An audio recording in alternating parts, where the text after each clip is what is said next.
Good evening. My name's Don, and I work here in IT at the Iowa City Public Library. My interest in VR started when it was just sci-fi in the 90s, and now I get to experience it for real. Today I'm going to talk about how VR works in general, some specifics about how different systems vary, and some of the ways that VR is used. At the end, we should have enough time for everybody to briefly try a VR game. In the 90s, VR had a bit of a false start. You might have seen Nintendo's Virtual Boy concert in a Blockbuster, or the movie Lawnmower Man. Neither was well received. The Virtual Boy was so heavy that you didn't wear it. It stayed on that stand, and you contorted your body into it like you're having an eye exam.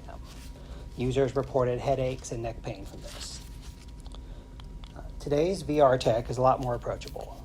Modern headsets can be fully wireless, or they can be tethered to a powerful computer. Where the Virtual Boy screen was only about twice as detailed as a Game Boy, a modern VR headset is like having an HD TV on each of your eyes. The magic of VR is more than just pretty images. Even something like this can convince your brain that you're not in your living room, but you're sneaking through an office building throwing letter openers at robots. It took me 3 nights to finish the last level of this game because the reflexive parts of my brain were fully convinced that the 8-foot-tall robot from HR was going to get me.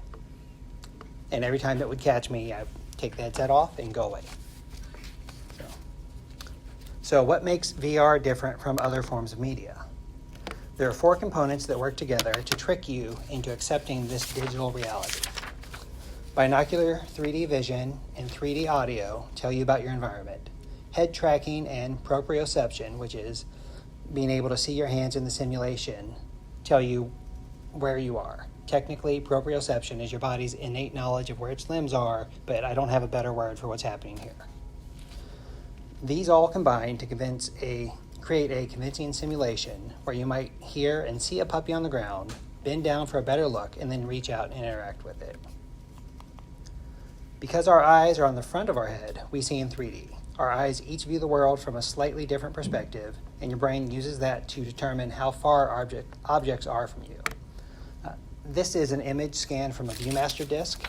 The left image is what you would see through one eye, and then for the right image, I did a little bit of a trace and overlap to show that this is what the 2 different images look like, and they don't exactly line up. You can see that moth in the upper left really lines up well, but everything else is offset just a little bit. A VR headset does the same thing by rendering a scene in 3D and then showing each of your eyes a different perspective of it.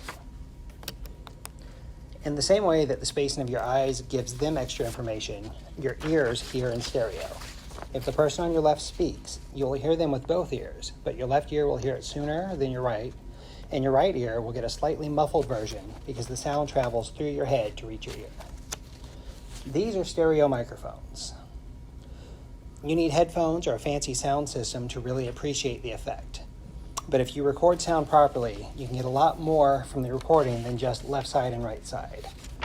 This one may be a gimmick, but they say the microphone with the ears really does a better job of recording sound to give you positioning information, that the shape of your ear can help you understand if a sound is in front of you or behind you or maybe even above you.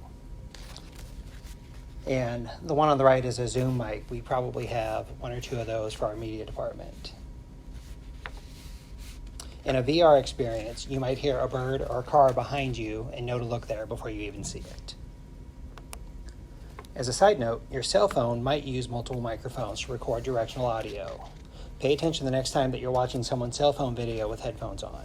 You might hear more than you expect. The effect won't be as pronounced in here with these room speakers, but I was scrolling the internet and heard a strange lady in my ear ask, "Can I help you?" as I was supposed to be going to sleep at night.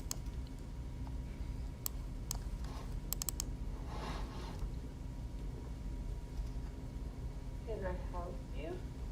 So, Can I help through a set of headphones, it sounds like there's somebody directly next to your ear because modern cell phones do a really good job of picking up more than just stereo audio. And in a VR headset, you can kind of get the same effect. The next component is head tracking. Head tracking means that the VR system knows which direction your head is facing and how your head's moving. So if you look from side to side or if you duck, your view changes to reflect this. You might try closing one eye now and moving your head a few inches from side to side, and you'll demonstrate how head tracking lets you see how each of your eyes has a different perspective. I've got a video clip here. A programmer about 10 years ago used head tracking on a camera and a computer game, basically, to represent what it would look like if this was an actual 3D environment that he was working with. My name is Johnny Lee. So without even using a 3D display, just adding head tracking gives a pretty convincing illusion of kind of a 3D environment here. And the final piece is your proprioception. Oh, keep going. Or your body's idea of where its parts are. The following is not medical advice. There's no clear consensus on the effectiveness of mirror therapy, but it seems to work more effectively for upper limbs than it does for lower limbs. Physical therapists might use a mirror box to treat a patient with a paralyzed or missing limb. Using the reflection, a patient might reduce phantom limb pain or exercise a hand affected by a stroke by trying to squeeze a ball with both hands and being able to see visually that it's working with both hands, even if one hand doesn't exist. So an amputee who thinks they have a cramp in their wrist and they have no way to massage it out may get some relief by seeing the reflection of their good hand in the position where the other hand would be. In a virtual environment, a representation of your hand can move and rotate along with your real hand, convincing your brain that your hand exists in the world that it sees. You might take a moment during the demonstration portion of class and observe your hands in Beat Saber. You'll see your controller in the game, and you'll get physical feedback when your saber slices through a block. For all of this to work, the VR system needs to have a good idea of where you are looking and what your hands are doing. Most systems use a combination of cameras and motion sensors. The camera might be installed in your space, as with the PlayStation VR that we have, or it might be built into the headset itself, as with Meta's Oculus Quest. If the camera is outside of the headset, this is called outside-in tracking. Conversely, inside-out tracking is handled with cameras built into the headset. An exterior camera can track your headset and your controllers. An interior camera will scan your surroundings and try to figure out exactly where you are based on the entire room that it sees around you. Some of these outside-in camera systems can use 2 or 3 cameras positioned around the room, making sure that even if your controller is behind you, the camera still has an eye on it. A single camera or an inside-out cannot really track it if it's gone behind your back. Now, the controllers do their part to help make up for this. Not only do they have motion sensors built in, but they tend to also have external lights. On the left here, we have the PlayStation VR Move controller, and it has a glowing orb on the end that changes color to indicate which hand it's in and which player is using it. The orb also makes it really easy for the camera to pick it up because it's a solid color in a circle, so it doesn't have to think very hard. Other systems use a ring of LED lights in a constellation pattern so that not only can the camera spot it easily, but by seeing the pattern, it knows the orientation of the controller. This Samsung controller has visible lights, and other brands use infrared LEDs that you don't see. The obvious task that VR is suited for is gaming. There are games in every genre that you can experience immersed in a digital world. You can race cars from the driver's seat, solve crime as Batman, explore alien oceans, have a Matrix-style shootout, slash blocks to a beat, hunt ducks, walk a plank on a high-rise, or defend your castle with a longbow. Beyond that, VR is used in training, design work, real estate, and therapy. This photo is my oldest daughter testing out a driving simulator. For someone interested in purchasing a VR setup for themselves, there are several options, but we can narrow it down to a few categories. If you have a specific experience in mind, that will guide your choices. For instance, if you want something wireless or if you want to use an accessory like a steering wheel. The most popular headset at the moment is the Meta Quest, owned by Facebook's parent company. The Meta Quest 2 was released in 2020, and it retails for about $300. They've just released the Meta Quest 3 for $500, but for someone who's just dabbling, the previous version is totally fine. They're both completely wireless and self-contained. You just need a Wi-Fi connection and a Facebook account. Tonight we'll be using a PlayStation VR, which requires a PlayStation 4 or 5. Assuming you already have a PlayStation, you can add VR to it for about $550. The more advanced option is a headset that connects to a PC.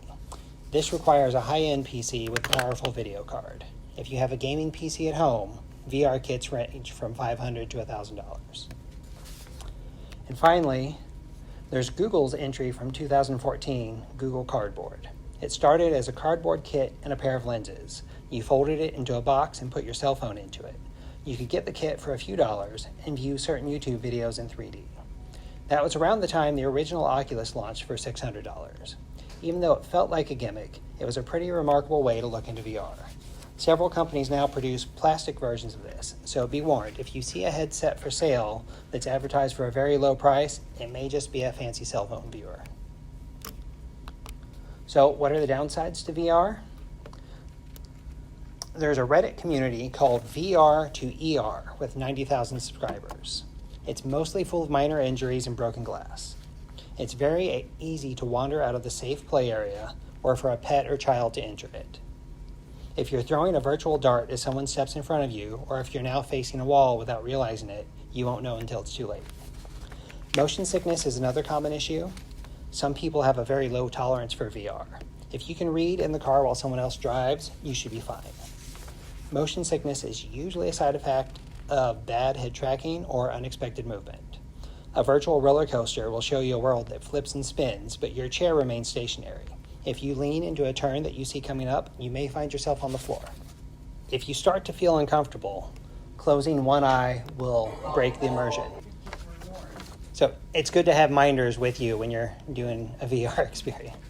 If you start to feel uncomfortable, closing one eye will break the immersion, and you're back from being in a 3D environment to looking at a flat screen in front of your eye.